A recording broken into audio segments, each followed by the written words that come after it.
Thank you for joining us for the last segment of our inaugural virtual summit. As one of the newest members of the WFSA team, I'm honored to be here today to share the magnificent work that our grantee partners have demonstrated over the last year. Our grant making focuses on two core funds, Annual Giving and the Women and Girls of Color Fund. These programs provide low barrier general operating support, and in fiscal year 2022, we funded 10 organizations. As part of our grant making program, WFSA provides professional technical assistance, including marketing and promotional services. Today, we unveil videos produced by WFSA on behalf of each of our grantee partners.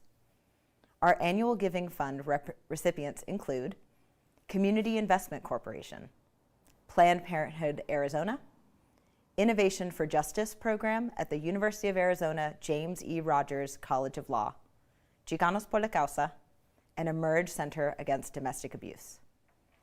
I'd like to invite you to learn a little more about each one of these organizations and how WFSA's practice of trust-based philanthropy has enabled these organizations to focus less on extractive data gathering and mobilize more resources towards their respective missions.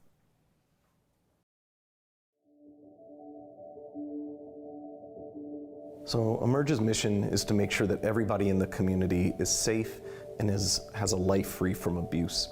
And that means that we work with people who not only come to Emerge for services, but our job is to also to make sure that all survivors of abuse in the community have more safety than they do today.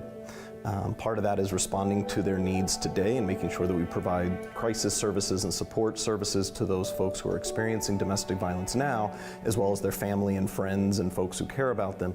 But it's also about making sure that we work with the entire community to change the status quo, to change our culture and the socialization that creates domestic violence. So that means really our mission is to work with the whole community to make sure that everyone in our community is safe.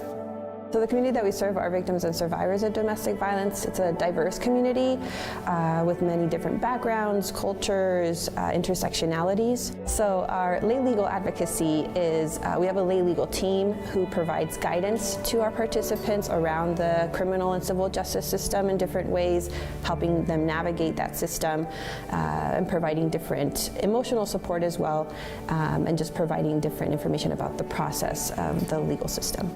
For us, trust-based philanthropy is what allows us to have trust-based service delivery. We do not know what our participants need more than they do. So when they tell us what they need, we have to have the flexibility and adaptability in order to provide that specific survivor what they need to be safer. And when we have trust from our funders, like the Women's Foundation, then it gives us that flexibility to respond where the greatest need is at any given moment, which is changing constantly. I think the impact of using trust-based philanthropy is that it allows us to focus on the cases that we're doing and how also Emerge goes about doing a certain process. So I think that kind of not having that restriction allows us to really focus with the participant instead of focusing on other things that when those restrictions are in place. What helps us drive our mission is people simply talking about the issue. It's something that's very uncomfortable for folks to talk about, but it's that silence that domestic violence thrives in. And so we need to make sure that our community is willing to have difficult, uncomfortable conversations. We've got to make sure that we're willing to offer survivors that we know, victims that we know, the help that they might need. Today, we need dollars to make sure that we are meeting the crisis and support needs of victims of domestic abuse. But one day we want to be out of business, and the way that we do that is by having our community, our donor base, willing to do that hard work that is about how do we undo the status quo and the socialization that lets abuse even exist.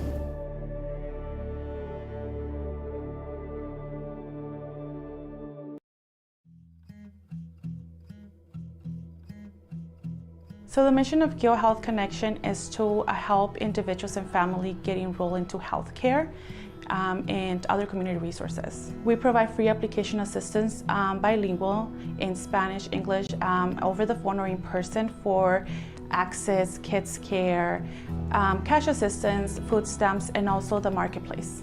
We serve anyone who needs assistance in enrolling into healthcare. Primarily the Hispanic community is one of the biggest population that we assist at this time, but again, we can assist anyone. So last year, the Women Foundation awarded Keo Health Connection $65,000, which has allowed us to expand our services to Tucson, provide a lot of more outreach, which brings more visibility to our program and a lot of more clients that we can assist.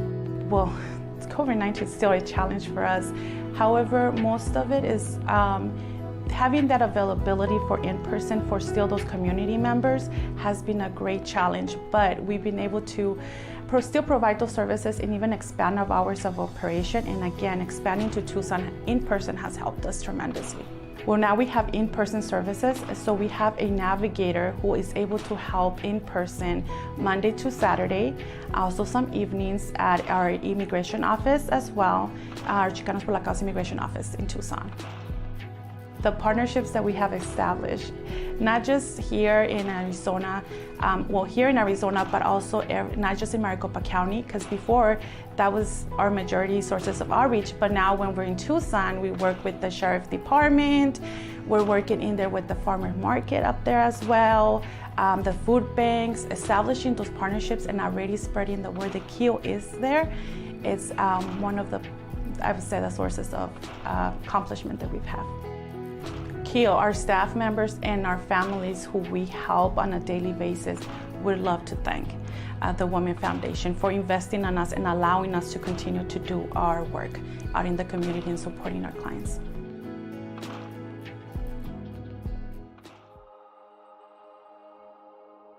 So Innovation for Justice is a lab at the University of Arizona College of Law, and there's also a lab in Utah at the University of Utah School of Business. And the labs have students work closely with community members to identify areas in which there are access to justice issues, and then develop a plan to creatively address those issues.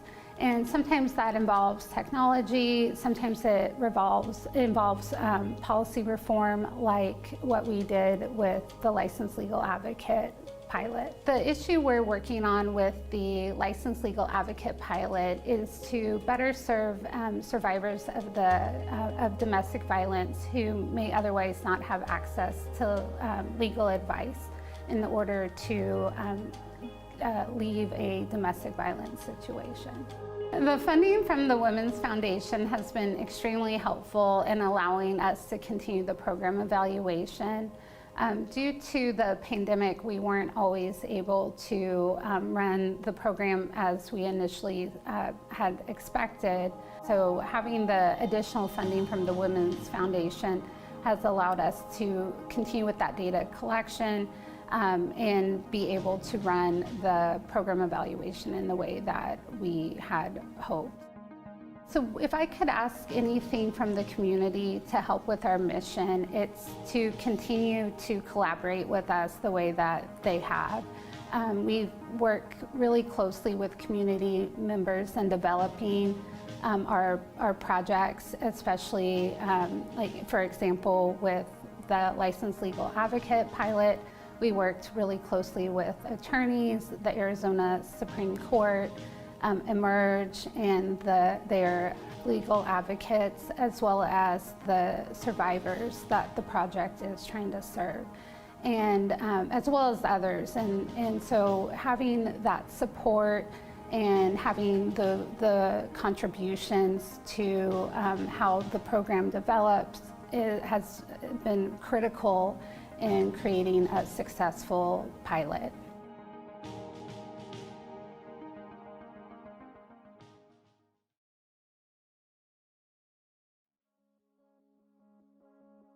Planned Parenthood's mission is to promote and protect every person's freedom and right to enjoy sexual health and well-being in order for them to make reproductive choices and build healthy and strong families. Over half of Planned Parenthood Arizona's patients are people of color, Latinx, Black, Indigenous, AAPI, and multiracial. Many of our patients are Gen Z or millennials, although we do serve people of all ages, right? The majority of our patients also identify as women, and although we also serve people of all genders, but we are a trusted provider for the LGBTQ community and immigrant community, regardless of immigration status. So trust-based philanthropy allows our teams to center the needs of our patients and really focus on making an impact in the community rather than centering the needs of gathering data for a report. So allows us to truly meet our communities where they're at. It also allows our teams to holistically feel supported by the Women's Foundation, State of Arizona, in the work that we do, not just a portion of our work that was funded. Since receiving this funding, we have been able to further meet our communities where they're at. We've been able to host events, virtual meetings online or out in the community, being able to also develop discussions and spaces to educate our community members about the current state of abortion, but just overall access to reproductive health care in our state. As you all may know, this specific landscape around reproductive health care continues to change, and it's more important now than ever that our community is fully aware of what is accessible to them and what can they do in order for them to access the care that they deserve and that they need. We knew the unraveling of Roe would precipitate so many ripple effects, pausing abortion services, interruptions in medication delivery, unrelated to pregnancy or abortion, the surveillance of pregnant, capable people, and even more, right? And so I think it's just a challenge that we need to acknowledge and we need to face full head on. People can only make their best and most informed decisions when they are fully informed. And so this includes not just biological facts, but also continued support for a world where consensual conversations are happening, sexual negotiations and pleasure are part of the human experience. And so it's just important for us to acknowledge and balance the fear responses with positive interventions and reminders in this, ever-changing landscape in reproductive rights in this moment, but just across the board and moving forward.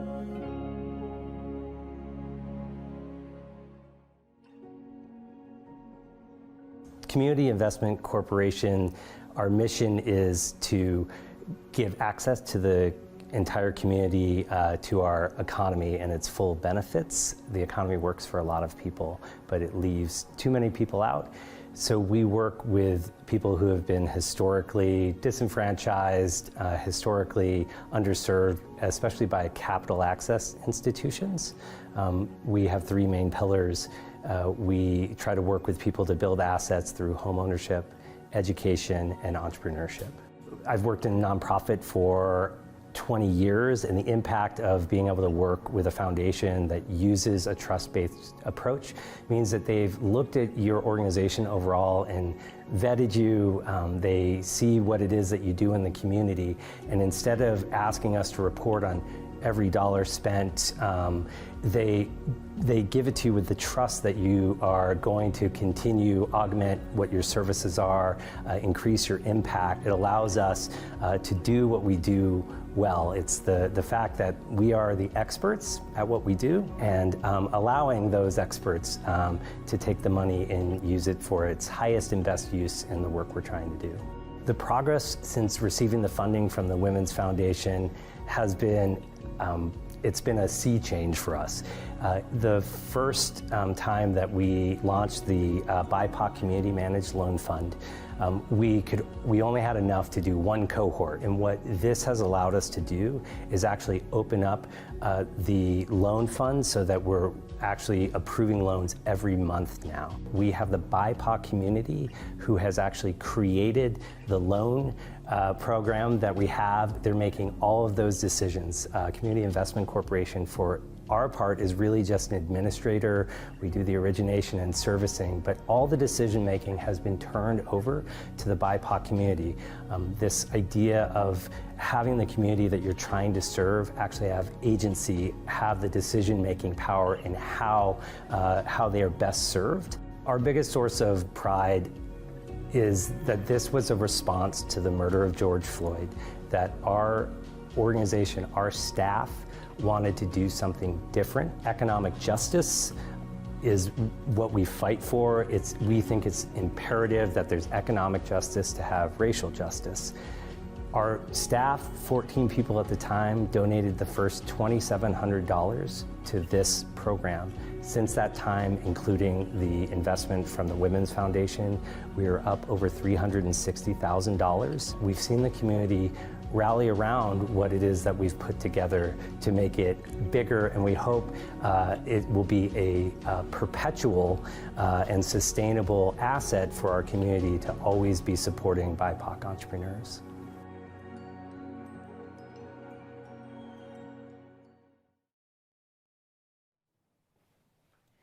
Thanks so much to our grantee partners for remaining so dedicated to delivering quality programs and services to women and girls throughout Arizona. In 2021, the Women's Foundation for the State of Arizona introduced the first fund solely dedicated to supporting organizations led by women of color and serving women and girls of color. This first cohort of organizations to receive funding throughout this initiative are some of the most innovative, community-focused organizations we've ever had the pleasure of funding. From indigenous wellness practices to bringing girls of color into outdoor spaces, from providing domestic violence services in South Phoenix, to ensuring Black, Indigenous, and people of color have access to free legal services, these organizations are creating opportunities for girls and women of color while enacting equity in program delivery. Our fiscal year 2022 Women and Girls of Color Fund grantee partners are YWCA Southern Arizona, Cihuapatli Collective, Beyond the Hurt, Phoenix Legal Action Network, and Black Lives Matter Phoenix Metro. Let's hear more from our partners about how they've been able to leverage WFSA grant funding in service to their missions.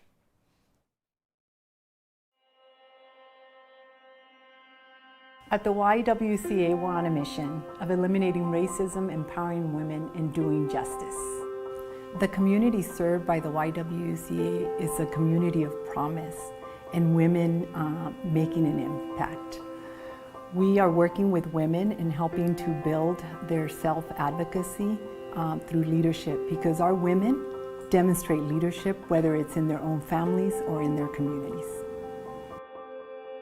The impact of trust-based philanthropy is huge on a nonprofit, because the trust is given to the nonprofit to know what's best and how to invest those resources back into the needs of the community.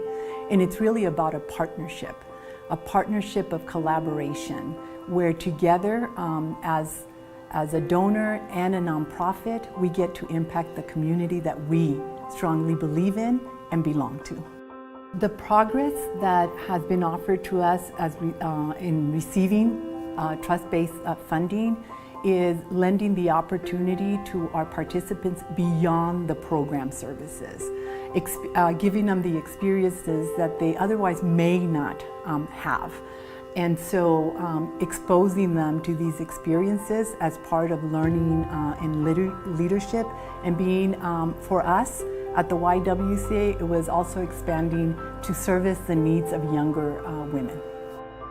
Both a challenge and a sense of pride has been the getting to know each other, kind of together finding our new normal after the pandemic, or what we may still be going through.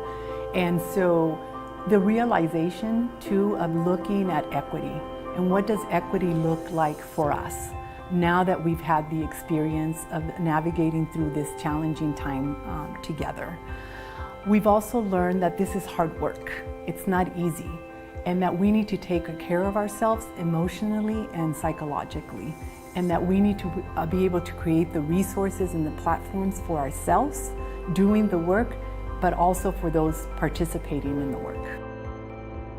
We get to work alongside a community of promise and women of impact. We get to work with women leaders that are leaders in their own rights, whether in their families and in their communities. By walking alongside our women and their families, we hope to build a future of self-dignity and advocacy. That is our vision. At the YWCA, we're ready. We've learned so much, and we're not taking no. or this is the way it's been done as a complete answer.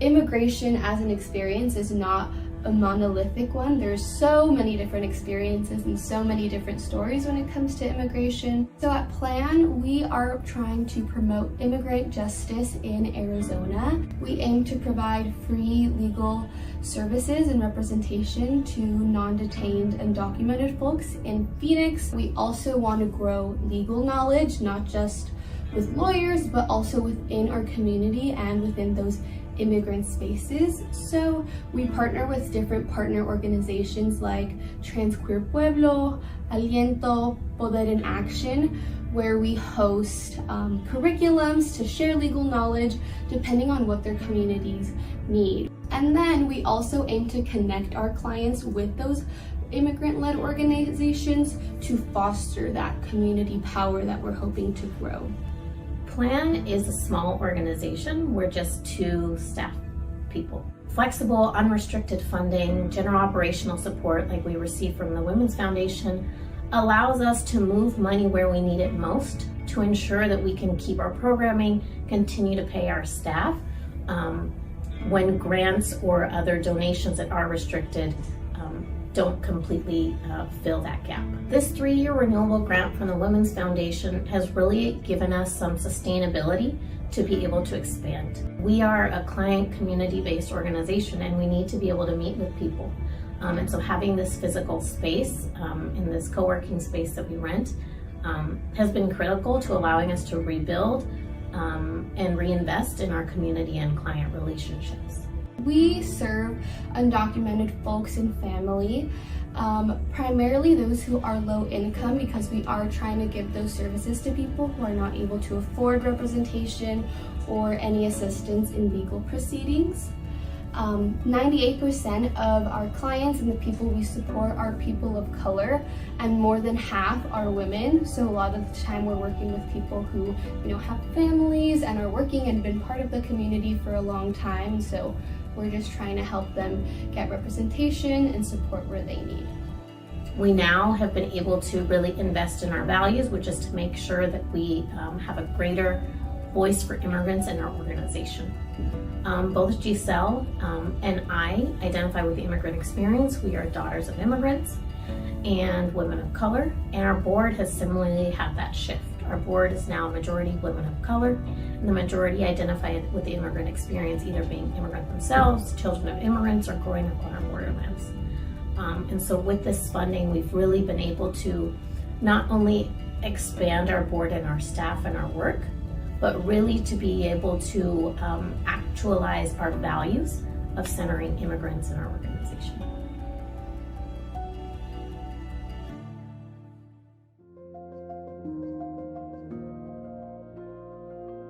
Beyond the Hurt is a nonprofit organization.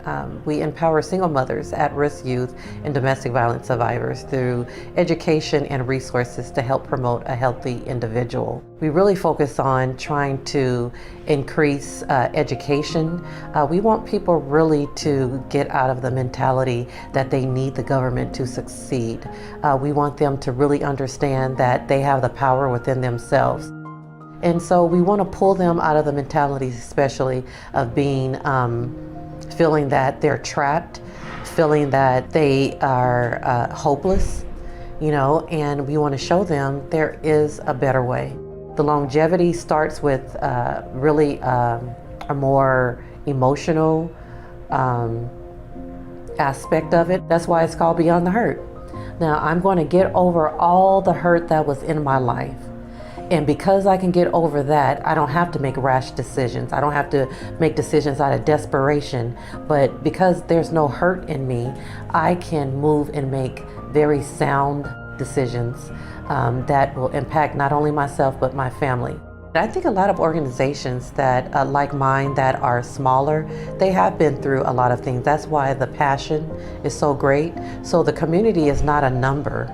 It's not someone that they have to put on the list that they showed the government that they helped. because I've been through a lot. I'm really serious about helping that woman up. The same woman that was like me, that had children, that after a divorce is trying to make it, working 3 jobs. And for the funding to come on a trust-based level, again, that's extremely big for us, and it helps me again and motivates me to move forward even more to help out the community.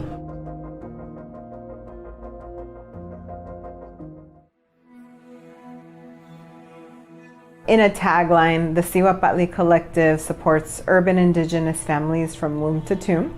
That we do that under 4 bundles. So the first one is cultural revitalization and education. Birth equity and reproductive justice is our second. The third is food justice and land restoration. And the fourth, advocacy and consultation. So we have the Collective Birth Fund, which the way that started was because of the closure of the Phoenix Indian Medical Center's labor and delivery unit. We had applied for a grant related to birthing support prior to even knowing that was going on.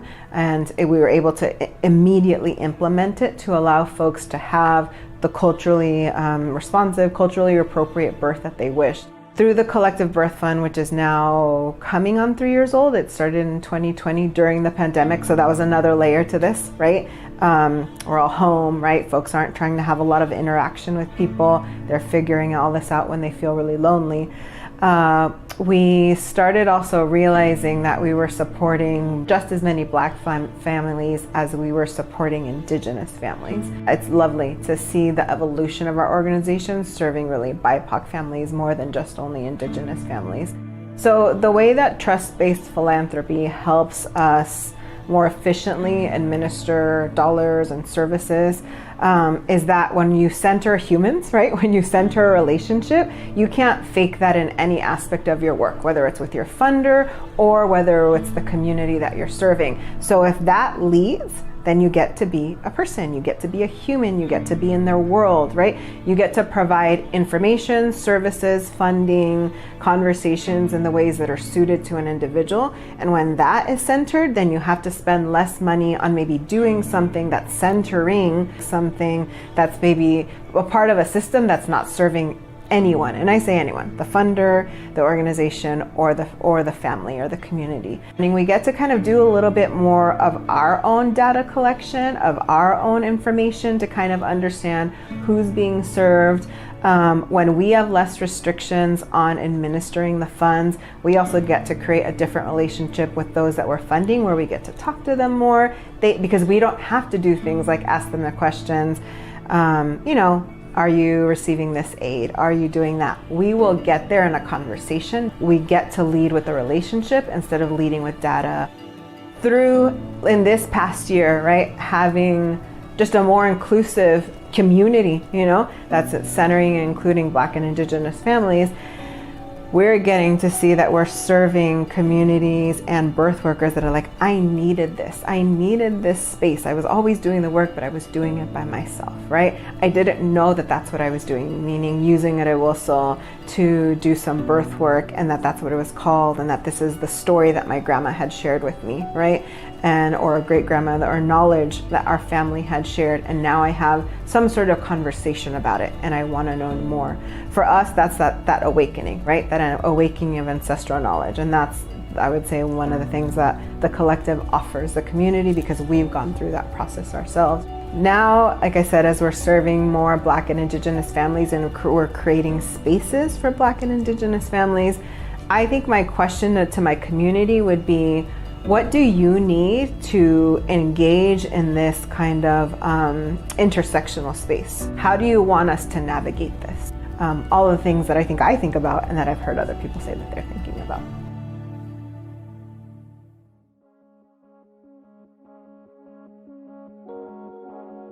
My biggest source of pride has been grounding more in our decarceral work. We're an abolitionist organization, but we don't live in an abolitionist society. We live in a very carceral society that wants punishment, not transformation.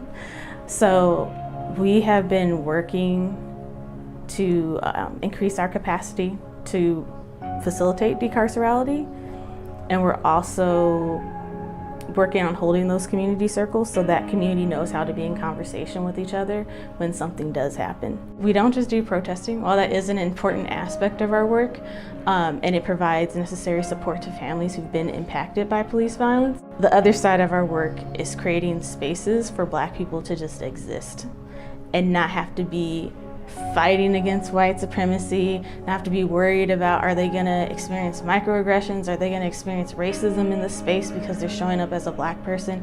It is just a space for them to exist in the fullness of their Blackness.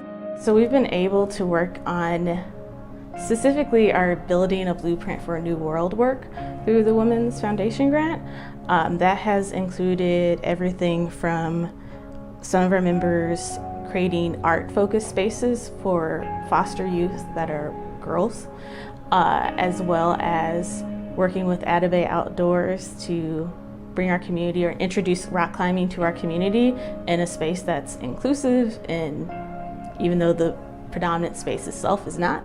So Atabey Outdoors provides outdoor programming to Black, Indigenous, and girls of color 8 to 12 years old.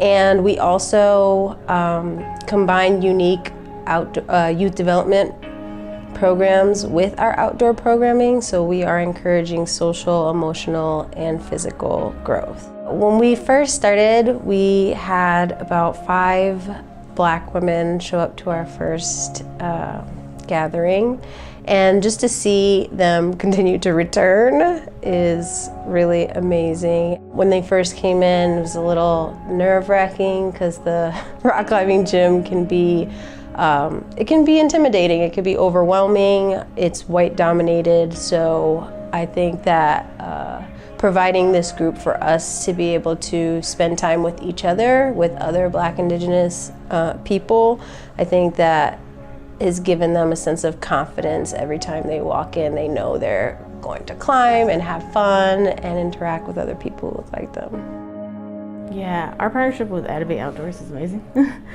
Something that I'm really hoping that we do is build our own space that centers BIPOC folks, because rock climbing as a space and as a culture is not inclusive, and it has the capability to be, but there's not a lot of intentionality around it except for what BIPOC folks bring into it.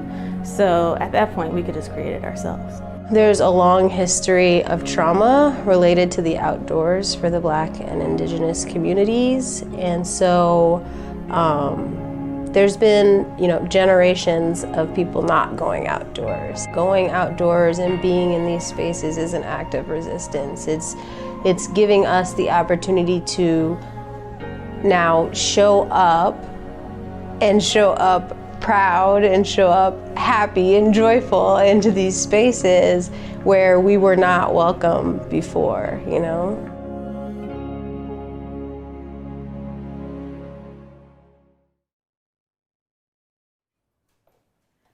That was awesome. We are so privileged to support such wonderful organizations and leaders.